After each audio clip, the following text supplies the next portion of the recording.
Fala pessoas, tudo bem com vocês? Professor Mário Rocha, professor de Física do Instituto Federal de Pernambuco, Campus Garanhuns, dando sequência às nossas videoaulas de potencial elétrico.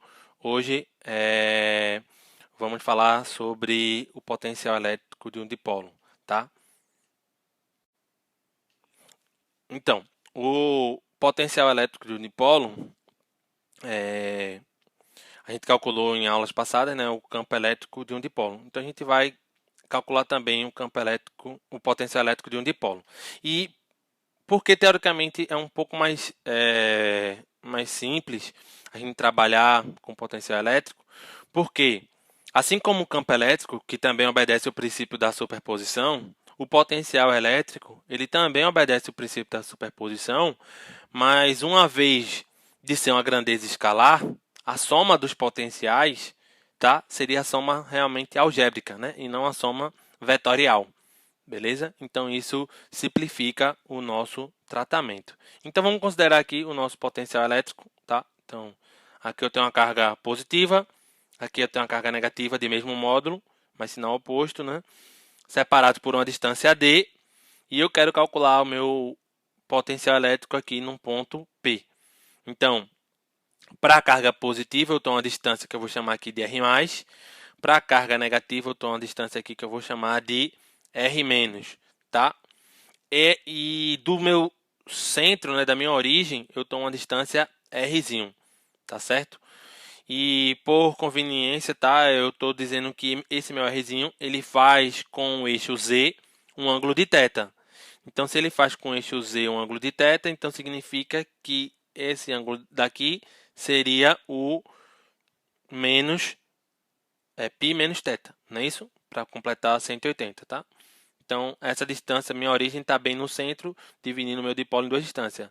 Daqui, da origem para a carga positiva, tem d sobre 2, e daqui do centro para a carga negativa, eu tenho uma distância de d sobre 2 também.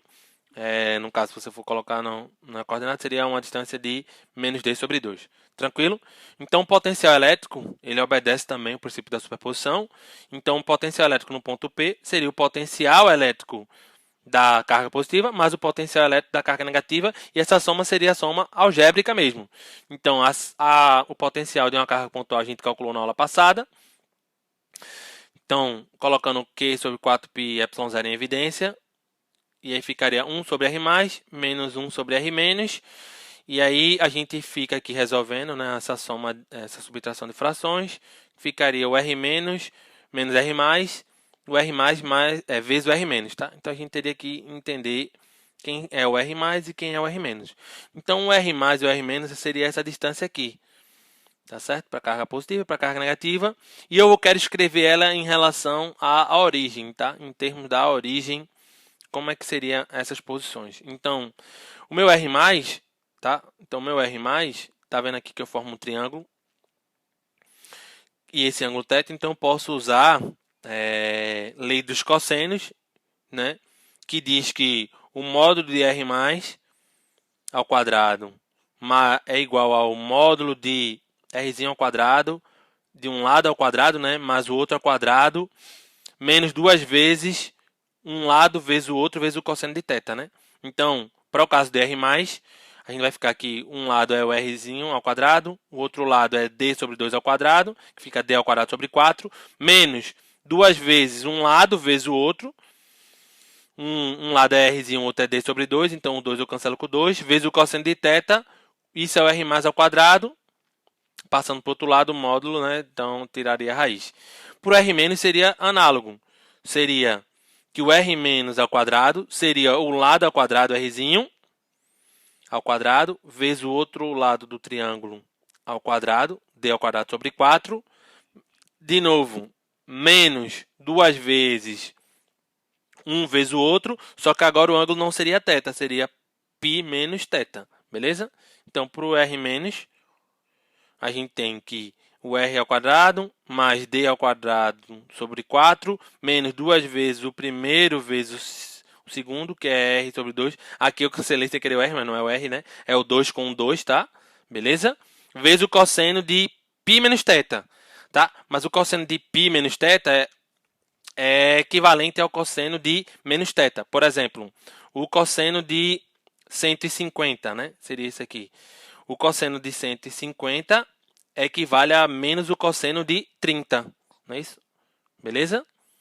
O cosseno de 30 é menos o cosseno de 150, porque o cosseno de 150 estaria no segundo quadrante, né? Isso aqui está no segundo quadrante, então seria negativo. Então, isso aqui seria como se fosse um menos o cosseno de θ. E eu posso reescrever agora, porque aqui vai ficar um menos com um menos, então vai ficar mais, mas vai ficar mais ou menos o mesmo termo. A única diferença é que quando a distância para o R+, como eu estou mais próximo, né? Essa distância aqui é negativa. E no caso do R-, quando eu estou um pouco mais afastado, isso aqui eu tenho essa adição desse termo aqui. Vai ficar positivo. Então, para o caso em que a gente tenha muito afastado, né, um ponto P esteja muito afastado, a gente pode reescrever isso aqui, né, que é o mais ou menos, que é equivalente. Então, só estou botando.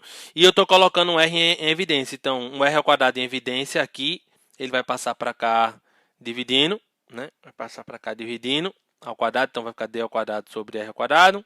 Está aqui, sobre 4. Esse aqui, o R ao quadrado, vai cancelar com um R aqui, vai sobrar só um R embaixo. E a gente fica com esse termo aqui, né? Beleza? Tranquilo até aqui? Quando, no caso, o R for muito distante, né, eu estiver muito distante, né, do que a diferença, né, entre os dipólos, o que eu posso levar em conta é que os termos de segunda ordem já vão diretamente ser anular, tá? Então, eu vou desprezar aqui os termos de segunda ordem e eu só vou levar em conta esse termo de primeira ordem aqui com R, beleza? Então, esse primeiro termo ele vai a zero, esse segundo termo aqui de ordem vai a zero, e a gente só fica com esse primeiro termo elevado ao 1 meio. Só que como R é muito maior do que D, então isso aqui vai ser um número muito pequeno. Então a gente pode usar a expansão binomial, né, que é 1 mais ou menos x elevado a n, é 1 mais ou menos nx, não é isso? Desde que esse x seja muito menor do que muito pequeno, que é o nosso caso aqui, né? E como R é muito maior do que D, isso aqui é muito pequeno, então isso aqui vai ficar 1 menos mais o x elevado a 1 meio. Então, usando a expansão, eu posso usar essa aproximação que vai ficar 1 menos mais 1 meio D sobre R cosseno de θ. Beleza? Como eu já tinha aqui um R fora, então 1 vezes R dá R. E R vezes D sobre R dividido por 2, o R cancela com R e só sobra o D sobre 2 cosseno de θ. Então, esses seriam nossos R+, R- no limite em que o nosso ponto P está muito afastado muito afastado do dipolo, e essa distância é muito maior do que a distância que separa as cargas. Beleza? E aí fica fácil, porque agora é só você substituir aqui quem é seu R+, e o seu R- em termos desses termos aqui. Então, o potencial vai ficar 4πε0, o R-, né? O R-, quando é menos, é porque aqui é mais. Então, vai ficar o R mais D sobre 2 cosseno de θ, não é isso? Menos, né, o R+.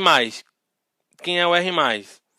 É o R menos D. Então, o R vai para cá, troca o sinal, menos R. O menos daqui, com o menos de fora, fica mais. Então, vai ficar menos Rzinho, mais D sobre 2, cosseno de θ. Tudo isso multiplicado por R mais D sobre 2 cosseno, vezes R menos D sobre 2 cosseno, né? Então, aqui, ó, o Rzinho cancela com Rzinho. Dá para somar aqui, ó, esse termo é igual a esse. Então, vai dar 2D sobre 2 cosseno de θ, ou seja, vai dar D cosseno de θ em cima. E aqui fica a diferença de quadrados, né? Vai ficar 4πε0, D cosseno em cima. E embaixo, a diferença dos quadrados, né? Diferença do quadrado primeiro, menos o quadrado segundo. Tranquilo? E aí, novamente, a gente pode colocar o R ao quadrado em evidência, porque já está ficando de novo de segunda ordem. Então, eu vou colocar o R ao quadrado em evidência, ele vai sair para fora. O R ao quadrado. Então, vai ficar 1 menos D ao quadrado sobre 4 Rzinho ao quadrado cosseno de θ. E, novamente, no limite, a gente ainda está no limite. De novo, pela mesma justificativa que aqui, ó, agora aqui aparece um termo de segunda ordem, caindo com R ao quadrado. Então, a gente pode cancelar esse termo. E aí, sobra só o quê? Que o nosso potencial é aproximadamente QD cosseno de θ sobre 4πε0 R ao quadrado, onde o QD, a gente já definiu em aulas anteriores, é o nosso momento de dipolo elétrico. Então, vou chamar de P. Então, a gente vai ficar aqui, é P cosseno de θ sobre 4πε0 R ao quadrado, onde o potencial do dipolo ele decresce, ao invés de ser como a carga com R, ela decresce com R ao quadrado. E no caso do campo elétrico, o campo elétrico da carga decresce com R ao quadrado, né? Mas o do dipolo a gente calculou em aulas passadas que decrescia com a distância ao cubo. Tá? Então, você aumentou aqui uma ordem de decrescimento. E o P cosseno, você pode escrever em termos de vetores, se você quiser. O P cosseno seria o P escalar R, né? Porque o P seria o vetor momento dipolo da negativa para positiva para cá. Tá? Então, o ângulo está no eixo Z, o momento dipolo. E o R, né? O vetor R estaria aqui, nessa direção. Então, o ângulo seria esse mesmo ângulo, que é o mesmo ângulo de θ, tá? E o módulo de Rzinho é para garantir que o módulo é 1, porque aqui em cima não tem R. Tranquilo? Alguma dúvida, gente? Então, vamos parar por aqui. Então, nessa aula a gente só vai calcular o momento dipolo. Segue para a próxima aula que a gente vai calcular o campo, o potencial, desculpa, de distribuição contínuos. Beleza? Falou, valeu, fui.